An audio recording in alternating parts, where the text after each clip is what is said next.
복음 14장 13절로 14절까지 말씀입니다. 마태복음 14장 13절에서 14절까지 말씀입니다. 찾으셨으면 우리 한 목소리로 읽으며 은혜 받겠습니다. 예수님께서 들으시고 배를 타고 떠나사 따로 빈들에 가시니 우리가 듣고 여러 고을로부터 걸어서 쫓아간지라. 예수님께서 나오사 큰 무리를 보시고 불쌍히 여기사 그 중에 있는 병인을 고쳐 주시니라. 아멘. 할렐루야. 하나님의 은혜와 사랑이 오늘 예배하는 모든 이들에게 부어지기를 주님의 이름으로 축원합니다. 우리 여러분들에게 예수님을 더 사랑합시다. 이렇게 인사하겠습니다. 예수님을 더 사랑합시다. 감사합니다. 예수님을 사랑하는 것을 놓치면 시험 드는 일이 발생합니다. 시험을 벗어나는 길은 예수님을 다시 사랑하는 것입니다. 오늘 그런 이들에게 어떤 은혜가 부어지는지 오늘 말씀을 통해서 우리 하나하나 살펴보려고 합니다. 하나님은 누구에게 관심을 기울이실까요? 누가 하나님의 사랑을 입을까?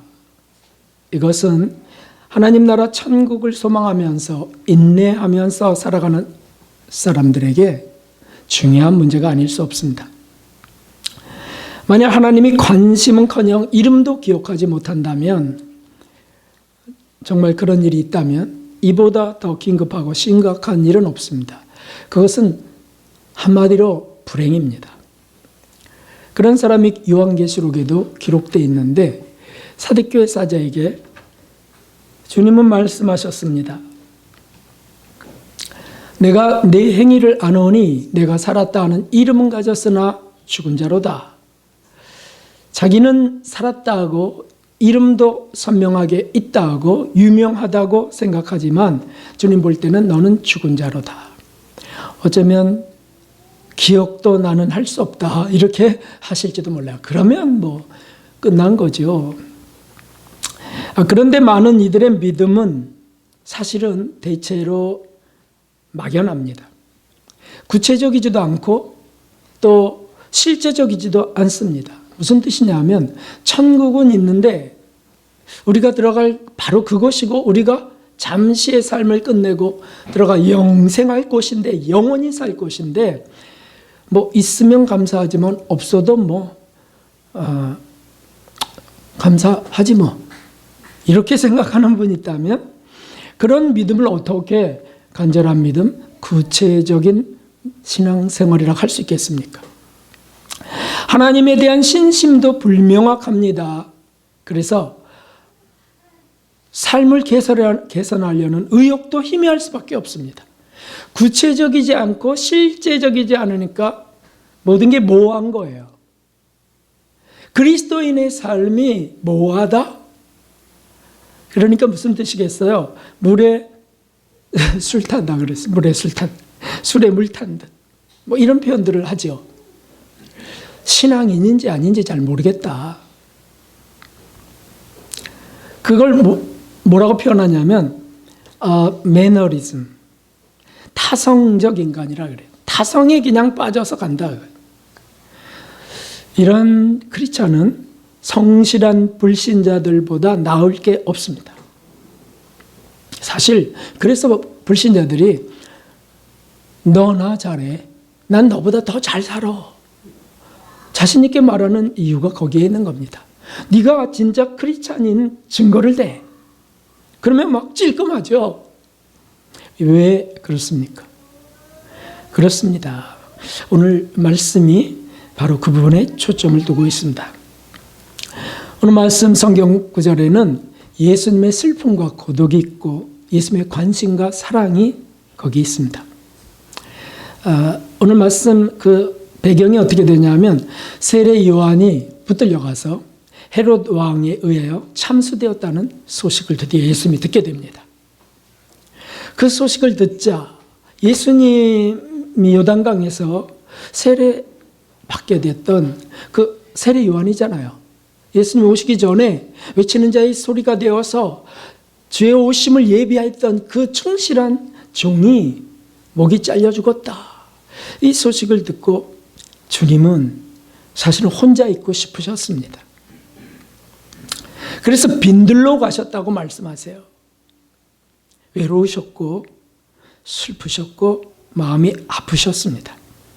그래서 그 영혼을 위해서 기도하기를 바라는 거죠.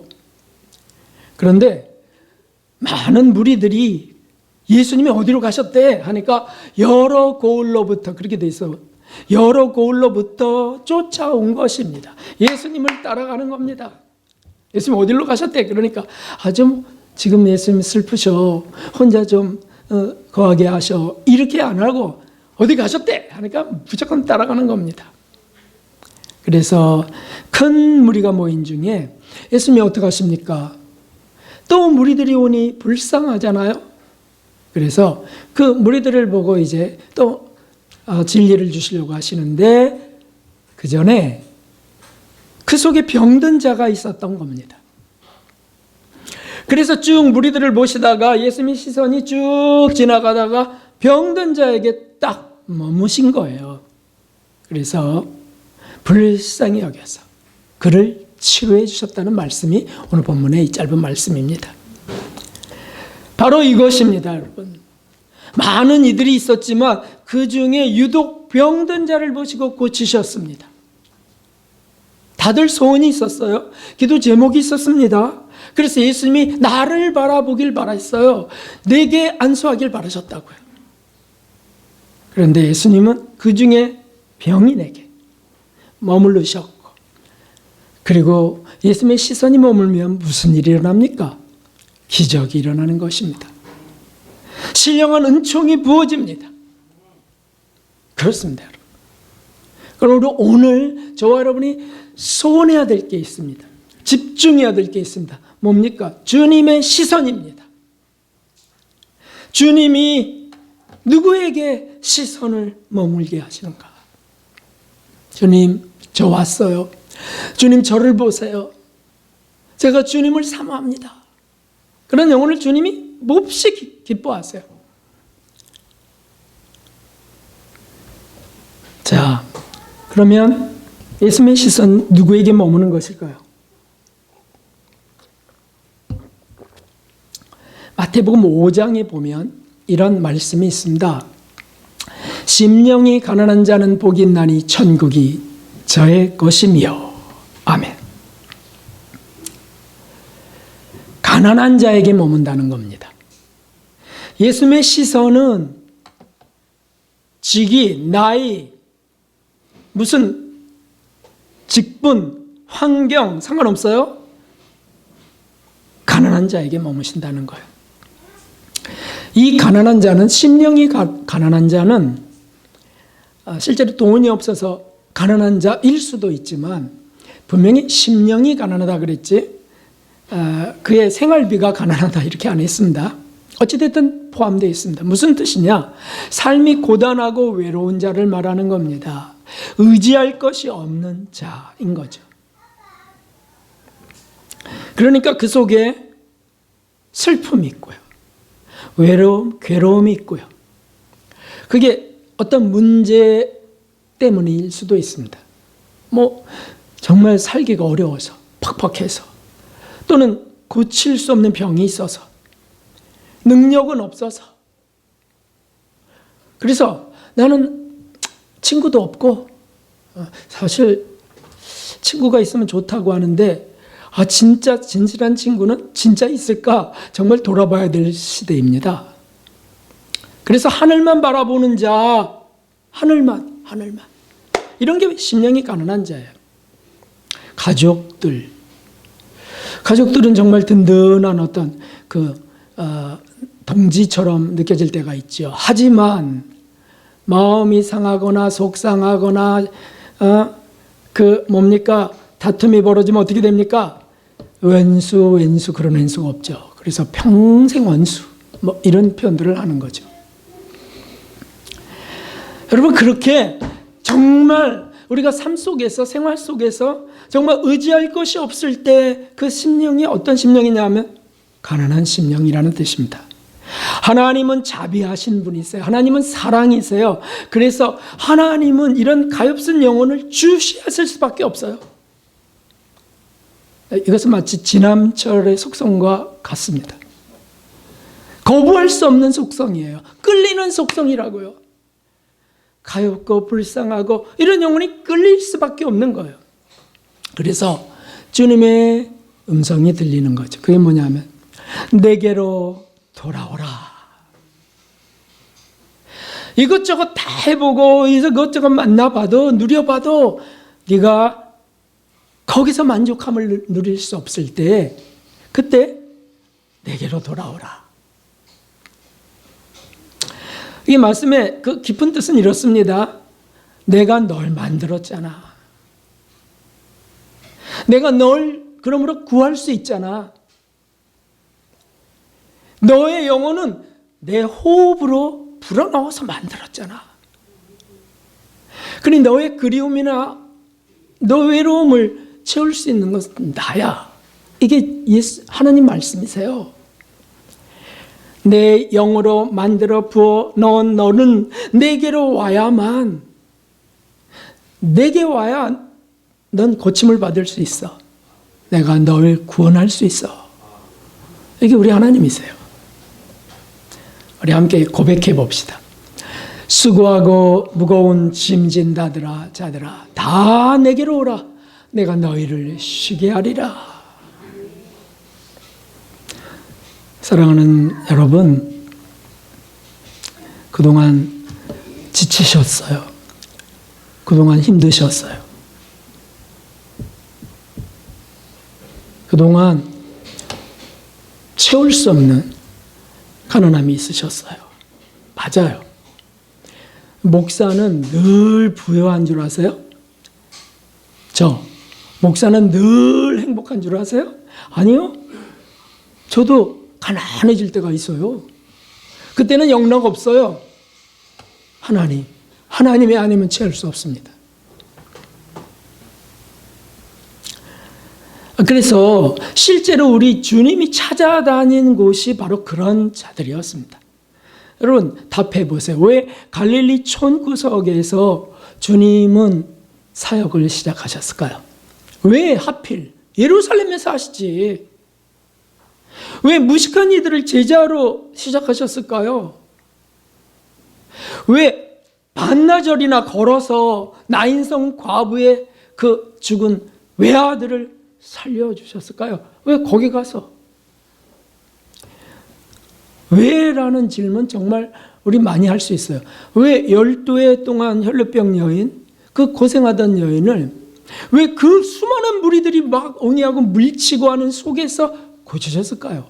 왜? 거기 수많은 무리가 막 어떻게든지 예수님을 어떻게 만져보려고 만지기도 하고 막 손을 잡기도 하는데도 능력은 12해 혈루병 하혈하는 여인에게 능력이 나갔습니다. 왜? 38년 된 그 베데스다 목가의 그 척추장애인 안전뱅이를 왜 일으키셨을까? 왜 소경된 자를, 날 때부터 소경된 자를 왜 고치시고요? 귀머거리를 왜 고치셨을까요? 답이 하나입니다. 그들이 가난해서.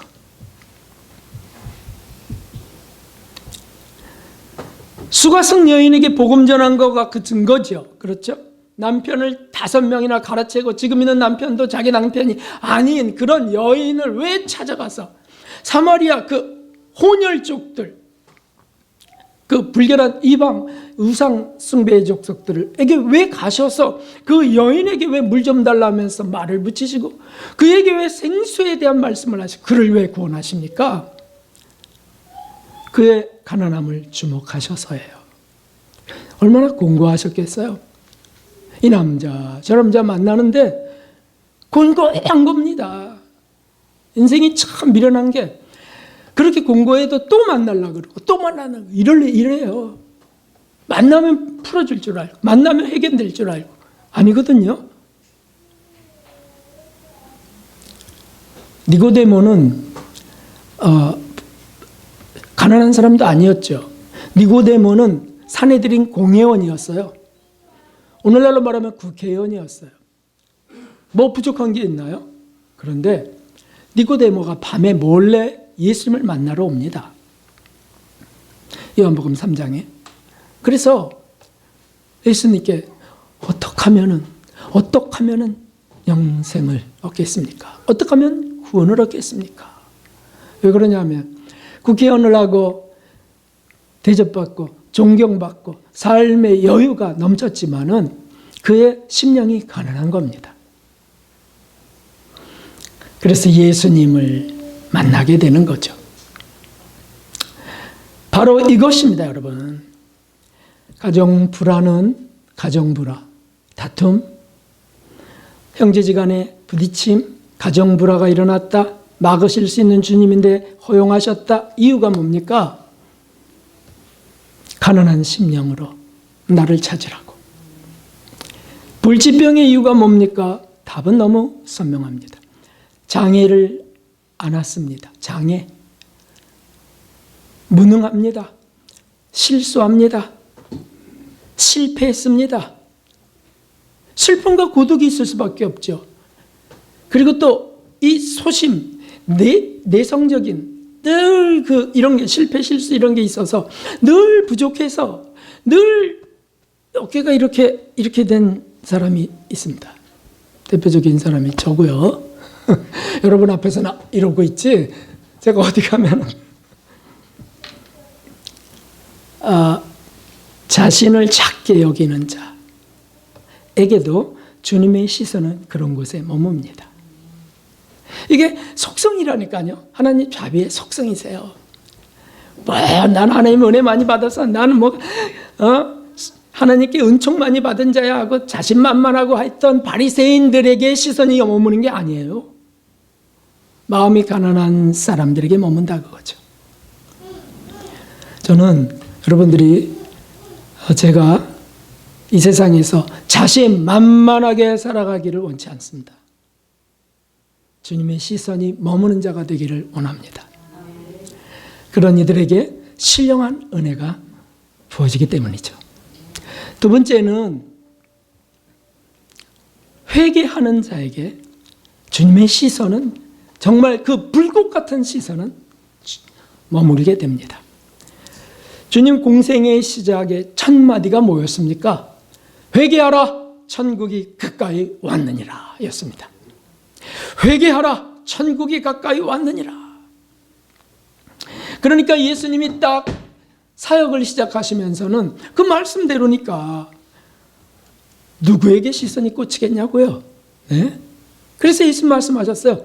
내가 의인을 부르러 온 것이 아니요 죄인을 불러 회개시키러 왔노라. 아멘. 주님의 시선이 바리새인 그 떳떳한 11조도 하고 금식도 하고 바르게 살려 하고 하나님을 사랑해서 경배하고 헌금 드리고 하는 그 바리새인에게 시선이 머물지 않고 그 저 구석에서 쳐다도 못 보고 이 성전을 밟지도 못하며 문턱에 앉아서 무릎 꿇고 답답해하며 기도하는 세리에게 있었단 말이죠. 세리에게. 주여 저를 불쌍히 여기소서. 저는 죄인으로서이다. 이런 그 세리에게 시선이 딱 머물렸어요. 그래서 뭐라 그러셨냐면 누가 의롭다함을 입고 돌아가겠느냐. 바리새인이 아니고 저 세리니라. 그러니까 주님께 와갖고 막 항변하면서 주여 우리 형제 저에게 재산을 나누게 하라 하소서 막 이렇게 따지는 사람들, 주님께 와서 막 자기 욕망을 채우려는 자들, 이런 사람들에게 시선이 머물지 않아요. 그거는 진노가 예비될 뿐이에요. 죄를 뉘우치고 진심으로 용서를 구하는 자에게 하나님 제가 성질이 못돼서 그렇고요. 욕심이 많아서 그래요. 주님 저를 불쌍히 여겨주세요. 그런 영혼에게 시선이 머물게 됩니다. 다윗이 그 증거 아닙니까? 다윗. 아니, 다윗이 간음죄를 저지르고 살인 교사죄를 저질렀는데 하나님은 그 다윗에게 어떻게 시선이 머물게 됩니까? 그가 나단 선지자의 책망을 듣고 회개하니까 훌륭한 왕이어서 시선이 머문 게 아니에요. 회개하니까죠. 왜 베드로를 찾아오셨습니까? 왜? 갈릴리오스가에 그가 3번이나 예수님을 모른다고 부인한 것 때문에 가슴이 너무 아파서 자살이 오락가락할 때 안 되겠다. 내가 저를 둬야 되겠구나. 그러고 찾아오신 거 아닙니까? 그래서 묻기를 뭘 물어보세요? 그냥 아무것도 물어보지 아니하시고 네가 나를 사랑하느냐? 저 사람들보다 더 나를 사랑하느냐? 그것만 물어보세요. 참 이거 베드로의 이미 탄식, 그 죄책감, 나는 배신자야, 배신자. 이게 얼마나 그 충성스러운 베드로에게, 다혈질 베드로에게 치욕적인 것이었겠어요. 마귀가 얼마나 참소했겠어요. 너 같은 건 빨리 떠나버려. 너 같은 건 빨리 죽어버려. 이렇게. 그런데 그의 중심을 보셔서 시선이 머물고 그래서 찾아오신 주님이세요. 참 성경에 보면 왜 이게 성경이 되었지? 하는 그런 아주 의아스러운 게 있습니다. 그게 뭐냐면 빌레몬서잖아요. 빌레몬서. 빌레몬서는 한 장밖에 없어요. 그냥 짧은 편지예요. 빌레몬에게 보내는 사도 바울의 짧은 편지. 그게 성경이 되었습니다. 왜? 거기에 오네시모라고 하는 그 빌레몬 주인의 돈을 훔쳐갖고 도망가 붙들려갖고 로마의 감옥에 갇힌 오네시모가 소개되는 거예요. 오네시모가 그렇게 되었어요. 그거 이제 주인이 증명해주면 그는 사형이에요. 그런데 사도 바울이 간절히 편지를 하죠. 그래서 오네시모는 갇힌 자 중에 낳은 나의 아들이니라. 너도 아들이야. 빌레몬 너도 아들이야. 믿음의 아들. 근데 여기는 감옥 속에서 나왔어. 갇힌 자 중에. 그러니 빌레몬아, 너 그를 좀 용서해 주렴. 너에게 빚진 것이 있으면 내게 청구하라.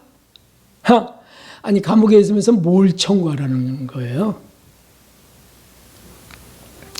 사도 바울은 아셨어요. 빌레몬이 내가 말하는 것보다 더할 줄을 알았단 말이죠. 왜요? 주님의 시선은 오네시모, 그 회개한 오네시모에게 있다는 거죠. 예수님이 정말 예수님이 십자가에서 그 절박한 순간에 최고의 증인을 만드세요. 그게 누구냐면 한편 강도입니다. 한쪽의 강도는 계속 비난하다가 죽어갔고요. 한편 강도는 처음에 비난하다가 그러다가 저분은 의인이다. 우리는 죄인 아니냐. 주여, 하나님 나라, 당신의 나라에 임하실 때 저를 기억하소서. 이렇게 해서 즉각적으로 구원이 선포되죠. 네가 오늘 나와 함께 낙원에 있으리라. 왜? 지금 주님의 시선은 혼미하십니다. 그래서 막 조롱하는 자도 보고 어머니도 요한도 보고 막달라 마리아도 있고 보였다 안 보였다 피와 땀이 흐르고 이제 절명 바로 그 직전이기 때문에 정신이 없으세요. 그런데도 주님의 시선이 거기서도 역시 자석이 끌리듯이 착 끌리는 겁니다. 가장 중요한 그래서 한편 강도에게 내가 오늘 나와 함께 낙원에 있으리라. 왜? 그가 회개하는 것을 받으신 것입니다. 주님이 사랑하는 자는 회개하는 자입니다. 죄를 안 짓는 자가 아닌 지은 죄를 회개하는 자입니다. 이건 매우 중요한 의미입니다. 그리스도인들의 특성은 뭡니까? 그리스도인들의 특징은 뭡니까? 죄를 안 짓는 자가 것이 아닙니다. 죄를 회개하는 자입니다. 물론 나는 주님이 다 용서해 주셔서 은혜로 사는 거야 막 이렇게 하면서 죄에 둔감해져서 밥 먹듯 죄를 짓고 사는 그리스도인들도 있습니다. 자동으로 씻길 줄 알고, 그래서 언어 폭력 막 욕하고 비난하고요, 정죄하고요, 상대방의 마음을 막 아프게 하고요. 이게 언어 폭력이거든요. 그것도 살인죄죠. 왜? 형제를 미워하는 자는 살인한 자라 했으니까.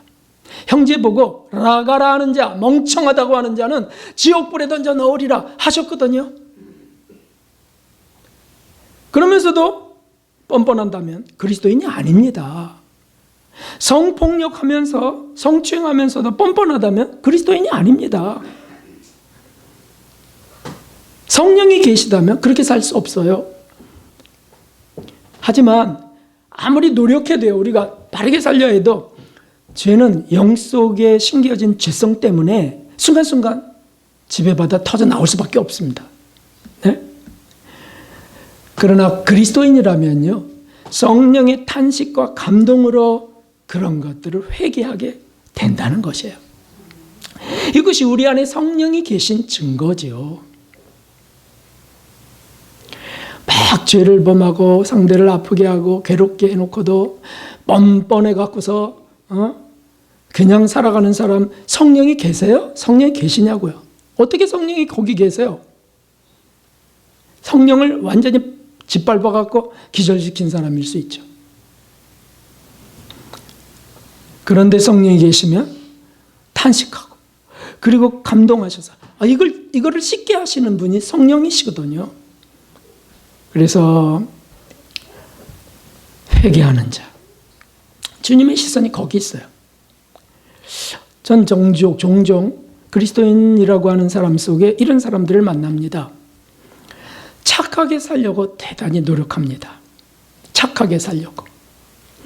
바른말, 깍듯한 예의, 아주 이렇게 다 하려고 합니다. 그런데 회개는 안 해요. 모르겠어요. 제가 안 볼 때 회개하는지. 어쨌든 회개했다느니 탄식한다든지 얼굴이 어두워져서 한숨 쉬고 있다 이런 게 없고, 그냥 어쨌든 강하고 아주 그냥 당당하게 살아가는 거예요. 바르게. 그런데 정말 그렇게 산다면 그는 아직 구원받은 자가 아닐 것입니다. 성령이 계신 사람이 아니라는 뜻이에요. 도덕적 종교인일 뿐입니다. 도덕적 종교인들이 그렇게 살거든요. 모든 세상의 종교인들이 바르게 살려고 할 때 그렇게 해요. 바르게. 사람들 앞에서 예의 바르게. 그런데 구원받은 증거는 성령이 계신 것이잖아요. 성령은 죄를 싫어하고 죄를 회개케 하시는 분이세요. 그가 아무리 바르게 살아도 죄를 안 질 수 있을까요? 마음속에 일어나는 죄를 어떻게 막을 수 있을까요? 아니죠. 다 일어난다고요. 근데 그냥 억누르고 있을 뿐이에요. 그러나 회개하는 사람, 성령이 감동해서 회개가 일어나는 사람, 내가 말을 함부로 했지, 내가 또 상처를 주었지 해가면서 또 회개하게 돼. 이런 사람들 거기 시선이 머문다는 거예요. 전 이것이 정말 너무 감사하고요, 든든한 사실이에요. 주님의 시선이 그 많은 무리들 속에서 한 곳에 딱 꽂히신다고요. 병든 자에게, 가난한 자에게, 회개하는 자에게, 아무 말 못하고 탄식하고 눈 밑으로 하고 괴로워하는, 거기 딱 꽂힌다고요. 눈 똑바로 뜨고 막 주님 바라보고 주님이 날 보실 거야 하고 당당한 사람에게 안 꽂혀요.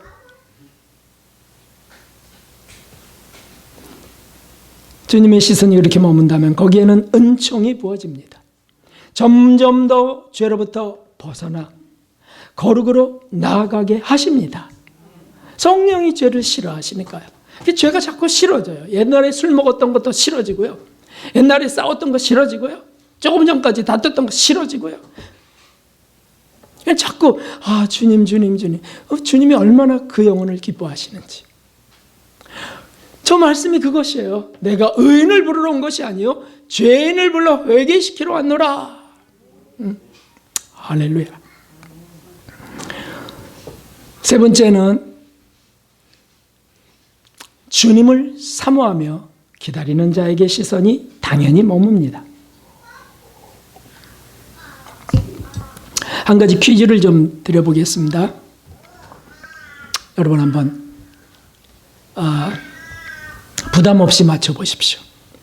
예수님의 공생애가 시작될 때 주님은 공생애 예수님이 드디어 회개하라 천국이 가까웠나니라 이렇게 하면서 그 공생애가 딱 30살에 시작되시는데, 시작될 때 주님은 누구에게 제일 먼저 그 소식을 전하셨을까요?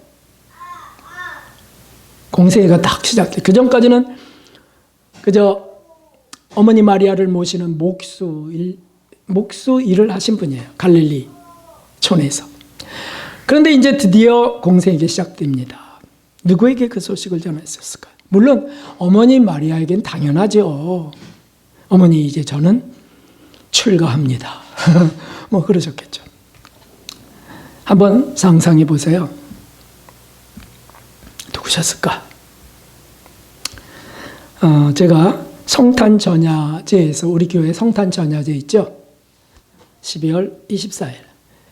요새는 그걸 못하게 됐어요. 그래서 참 이거 안타까워요. 벌써 1년여가 지나갑니다.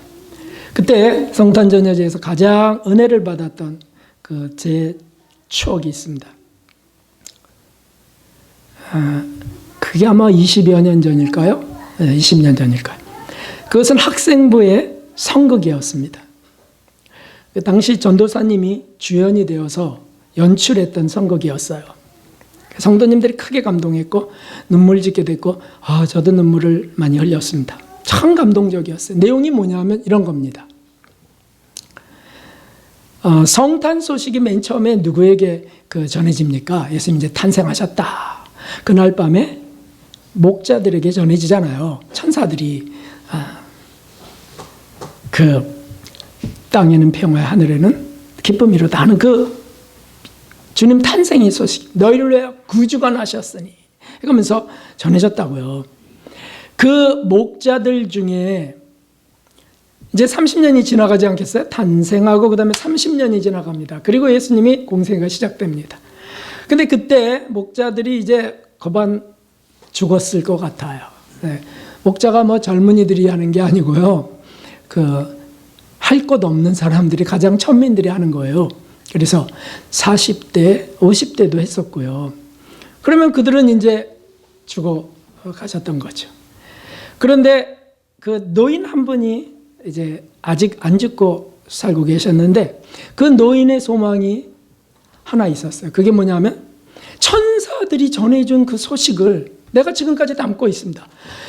베들레헴 동굴에 가서 아기 예수님을 보았단 말이죠.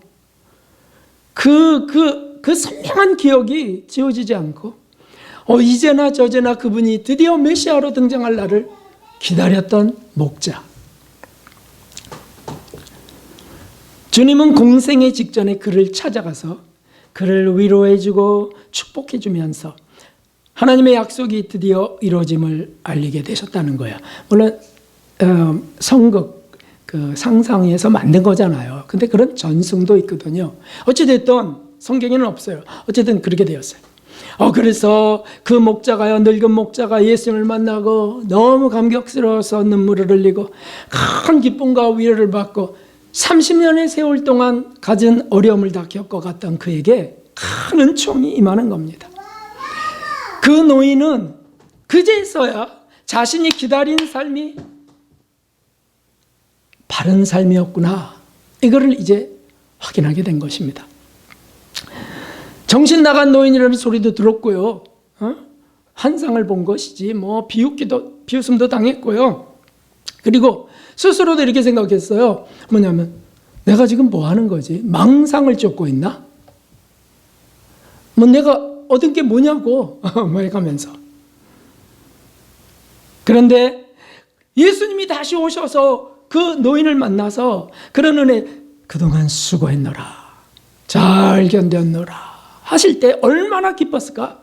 그래서 전적인 은혜임을 고백하면서 막 그런 걸 연출하는데 또 전도사님이 또 아주 그 소질이 있으셔서요. 잘 연출했어요. 기억나시는 우리 권사님 계실 거예요.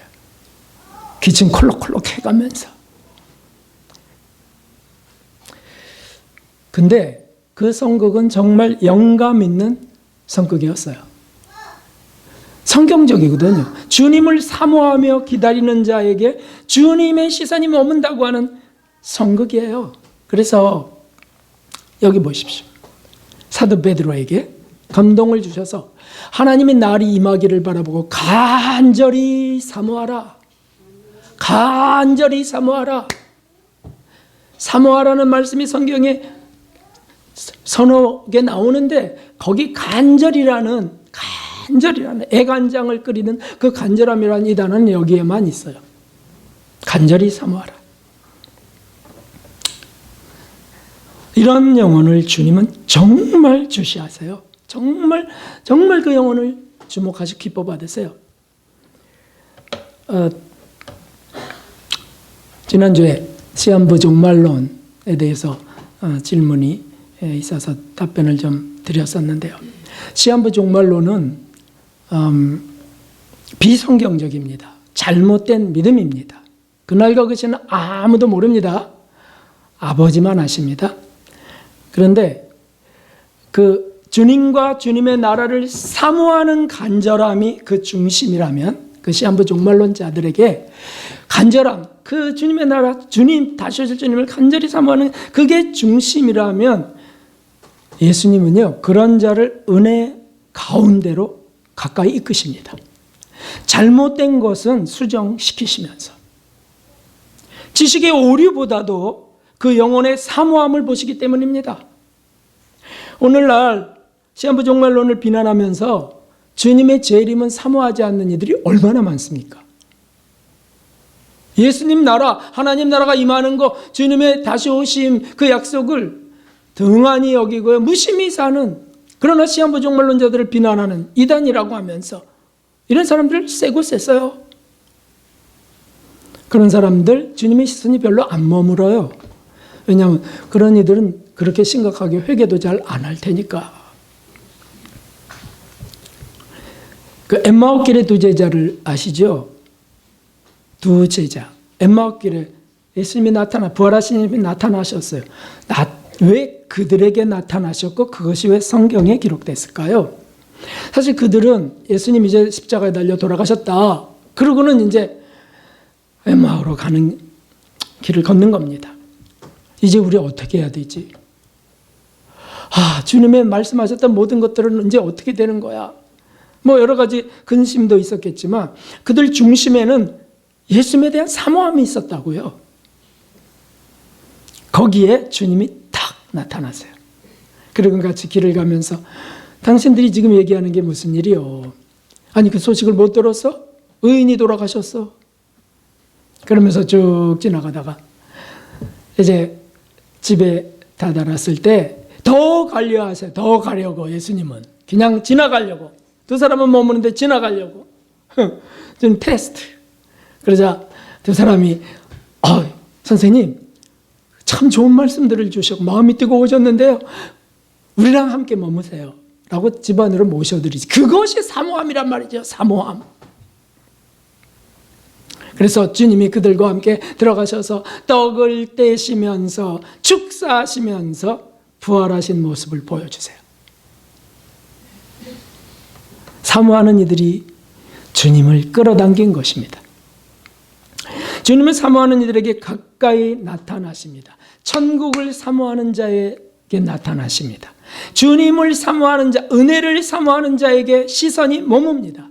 진리를 사모하는 자, 빛을 사모하는 자, 주님의 임재를 사모하는 자, 누구랑 있어도 늘 주님을 사모하는 자, 거기에 어떻게 주님의 시선이 거기 정지되지 않을 수 있겠어요?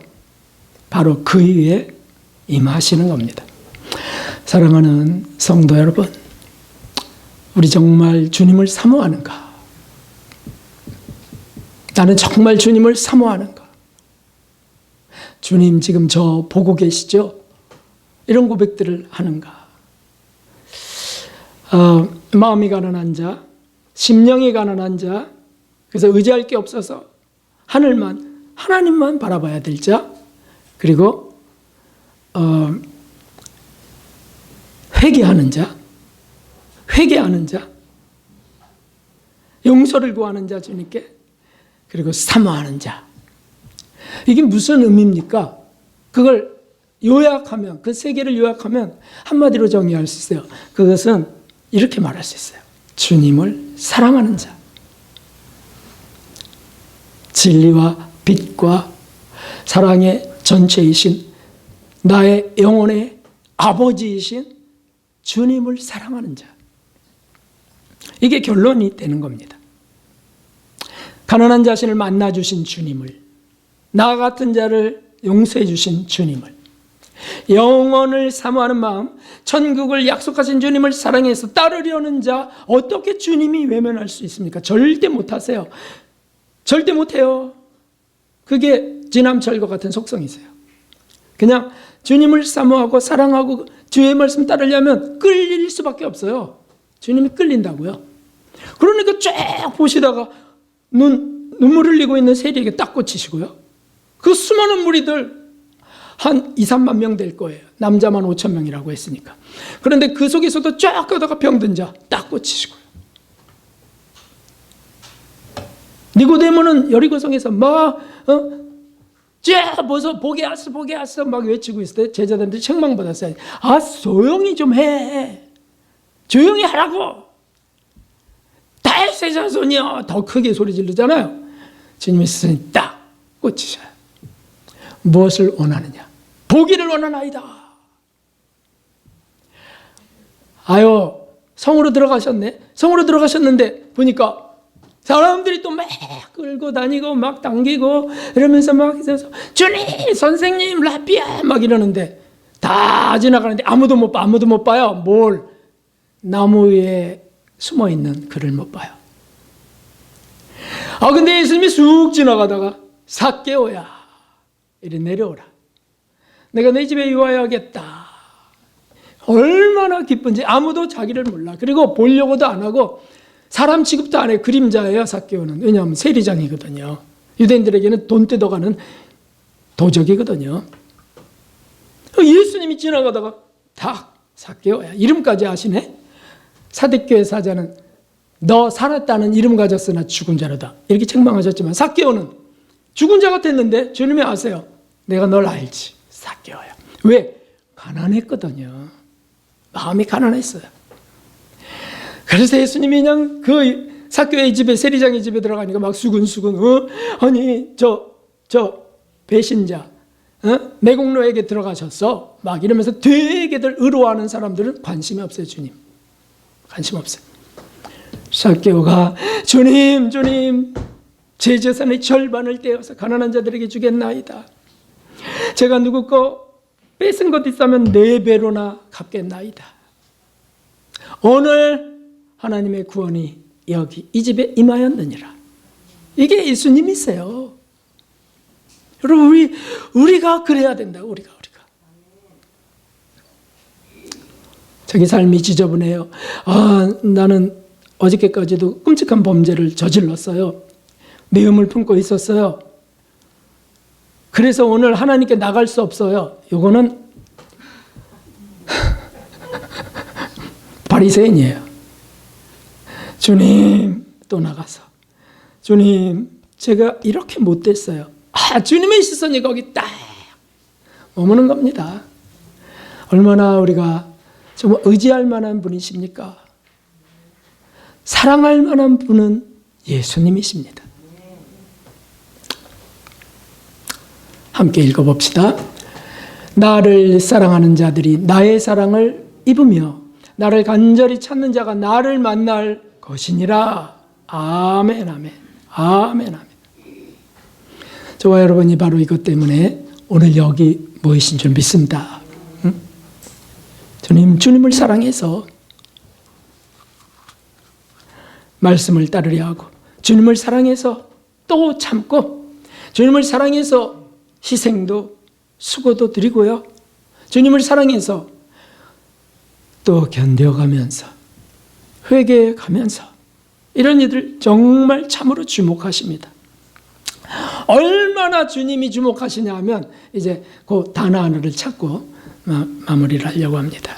뭐냐면 시편에 17편에 이렇게 되어 있어요. 함께 읽어봅시다. 주께 피하는 자를 일어나 치는 자에게서 오른손으로 구원하시는 주여, 주의 기이한 인자를 나타내소서. 나를 눈동자같이 지키시고 주의 날개 끈을 아래에 감추소서. 눈동자같이 지키신다는 거예요. 눈동자가 어떻습니까? 저와 여러분의 몸 구성물 중에, 지체 중에 눈동자는 어떤 특성이 있나요? 그거 보는 거잖아요. 이런 거 말고. 눈동자는 우리 몸 전체에서 가장 예민한 곳입니다. 다른 예민한 것이 혀가 예민하죠, 좀. 근데 혀에 눈썹 하나 들어가는 거 아세요? 먼지 하나 들어가는 거 아세요? 찾으세요? 몰라요.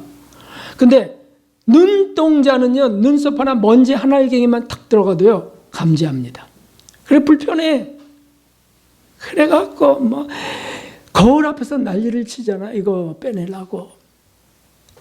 그런데, 우리 하나님은 바로 그렇게 우리를 예민하게 보호하시고 지키신다는 겁니다. 누구에게? 주님을 사모하고 사랑하는 자에게. 그래서 그렇게 눈동자처럼 우리를 지키시면 어떤 일이 자꾸 일어나겠어요? 회개가 점점 더 돼요. 하나님 싫어하는 죄를 정말 그 죄를 저지르고 싶지 않거든요.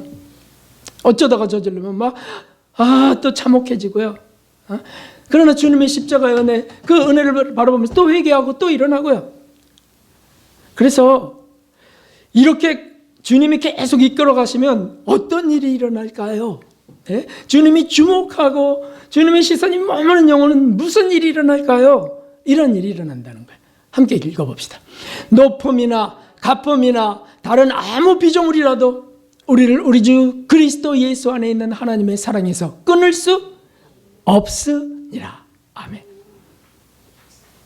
이게 진짜 담대하고 용기 있게 된다는 뜻입니다.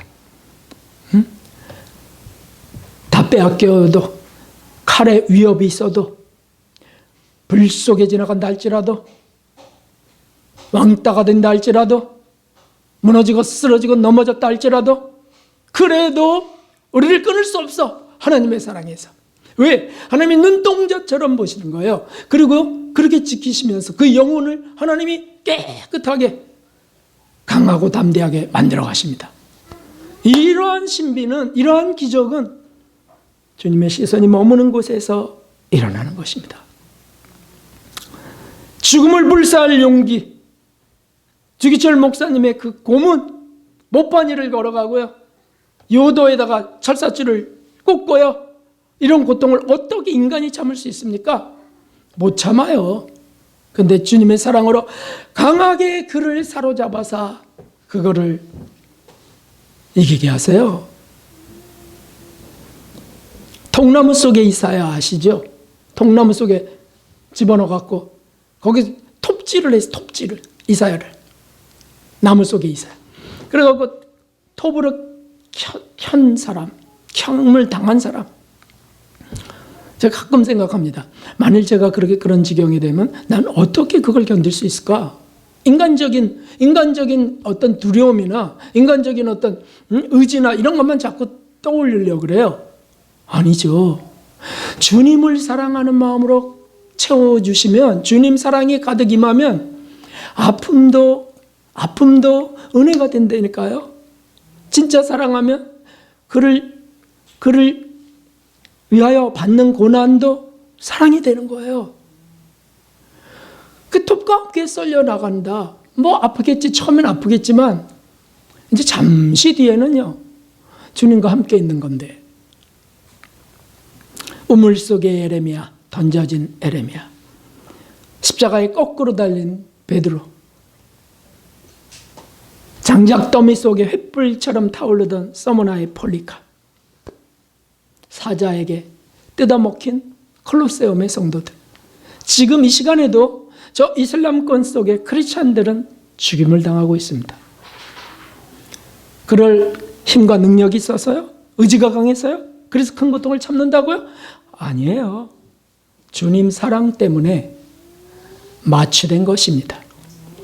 그런 자들 주님이 은혜로 충만케 하시고 강하게 하세요. 왜? 주님이 한순간도 눈을 못 떼시기 때문이죠. 그래서 눈동자처럼 그 영혼을 지키시는 겁니다. 사랑의 속성이시죠. 막달라 마리아, 베드로, 실패한 인생들이었지만 주님을 누구보다 사랑한 자들이었습니다. 진리와 빛, 예수님의 모든 걸 사랑한 자들이었어요. 그러니까 예수님이 그들에게 오실 수밖에 없는 겁니다.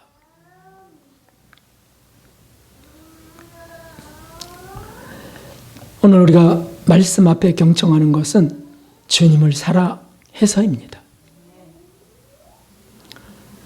오늘 여기 오시는 것 때문에 주일날 손해를 좀 봐도요, 주님을 사랑하는 이들은 포기할 수 없습니다. 주님 때문에 참는 겁니다. 가족들 속에서 왜 참습니까? 주님 사랑해서.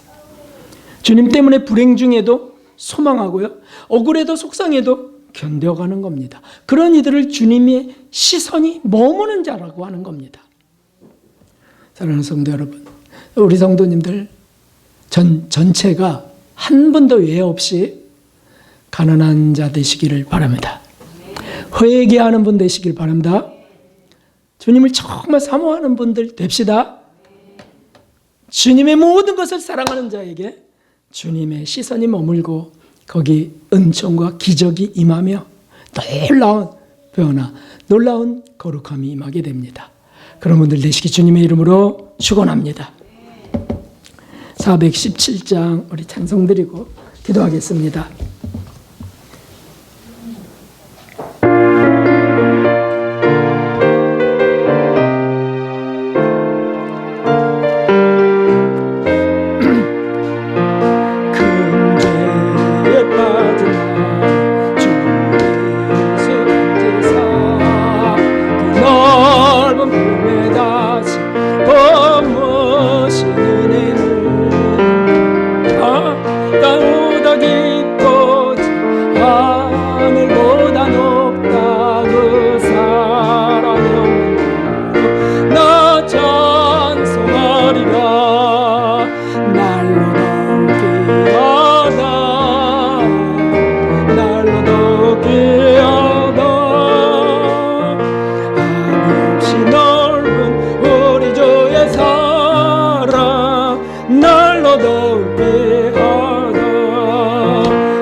주님 한번 부르고 우리 회개 기도도 하고 주님을 사랑한다고 고백도 합시다.